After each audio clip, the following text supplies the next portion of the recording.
Et si Cloudflare était responsable de la chute actuelle du Bitcoin et des crypto-monnaies? Hier, de nombreux sites se sont retrouvés en blackout dû à une panne chez Cloudflare. Cette panne n'était pas due à une potentielle cyberattaque, mais bien simplement un bug qui était caché dans le système de protection anti-bot.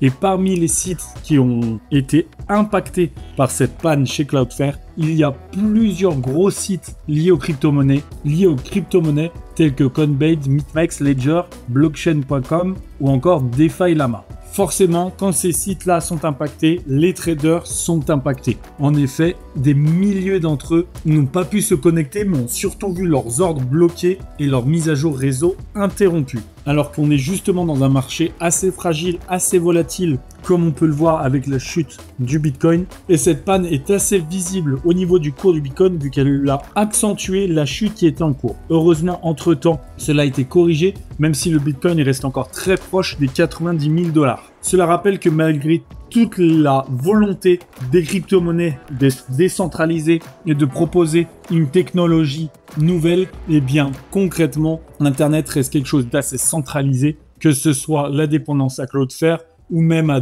AWS qui avait été en panne il y a 2 semaines. Un vrai renouveau du système doit avoir lieu. Si la crypto-monnaie veut vraiment remplacer la finance traditionnelle, elle ne peut pas se permettre d'être impactée par un simple bug et elle doit pouvoir être complètement indépendante de ces acteurs uniques d'Internet. On vous le rappelle, on en a parlé en début de semaine, la chute actuelle des crypto-monnaies risque de connaître un revirement dès ce soir et demain matin avec les informations de la Fed et la clôture Nvidia. On vous tiendra bien sûr au courant de ce qu'il s'est passé en espérant que de bonnes nouvelles arrivent. Merci à toutes et à tous d'avoir suivi cette vidéo. Abonnez-vous pour n'en manquer aucune et à très vite pour la prochaine.